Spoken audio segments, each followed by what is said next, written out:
Best with what we got, Brian. I know. Roll the dice and hope for the best. Well, that's what I do every single week here on Triad Trivia as well, honestly. The best with what I got, and you know what? We're going to get into it as well today. It works for you. It does. Local breweries join us every single week to quiz us on a variety of topics. So, of course, at home, feel free to play along with us, and we want to get into this week's questions. So now, of course, we have to be joined by Chris Rhodes. He's the entertainment coordinator at Foothills Brewing. Chris, how are you this morning? I am doing great. I hope you guys are. We are doing fantastic. So, of course, we have to go ahead and start with that first question. We know that it is Independence Day themed. It's going to be tough. Yes. But we are down for the challenge. All right. Well, let's hit the ground running. Number one. This should be pretty easy. Okay. Who signed the Declaration of Independence so prominently that we now use their name as a term for our signature? It's a good question, but I think I'm drawing it out here now. John Hancock. John Hancock. That is my answer, too. Incidentally, a fun fact, too, Chris, is that if you meet somebody who says that they're a direct descendant of John Hancock, they're not telling you the truth. He did not have children. Oh, wow. He didn't have children. So you might, if he's like a, nephew or whatever, that's fine. But yeah, he did not have children. All right. Well, I'll hold on to that. All right, Chris, number two. What's number two? The very first 4th of July fireworks show took place in which big city? This is tough, Brian.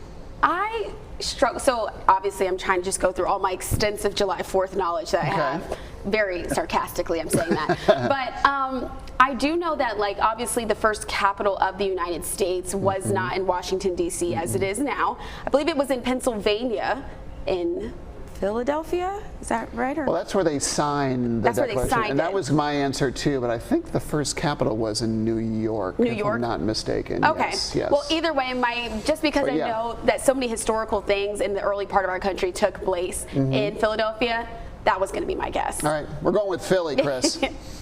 All right. I love it. Thank you for sticking to your roots. It is Philadelphia. Nice.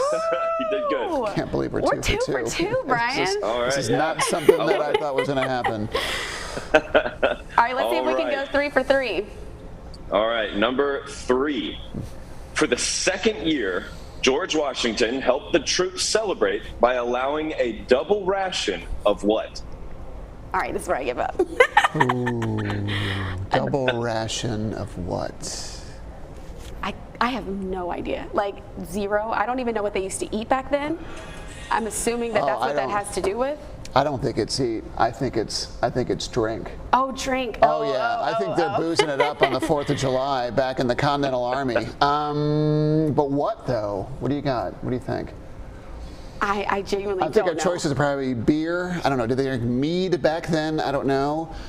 Liquor was probably rum. Rum, maybe? I don't know. I would go with beer, though. All right, if you're going to go with beer, try something else. I'm going to go with rum. All right. Well, Brian, I like what you did there at the end by sticking with rum because that is the correct answer. You're kidding. How did you pull that off? How do I pull it off? At any point. Flying by the seat of my pants here, Chris. Well, that was extremely impressive, Brian. I wouldn't have come up with that conclusion. I was thinking ration food. I was thinking potatoes. I don't know what they used to eat. An extra steak. I don't know. But I figured they're going to let the boys booze it up a little bit. Well, good for them. All right, Chris. Well, we will be back. I see Chris has got some booze there behind you, so maybe if you want to celebrate as well, a little bit of beer. Maybe you want to celebrate as well this weekend, you can head over to Foothills. But of course, you'll be back with those final 2 rounds of trivia after we take a short break, so stay with us.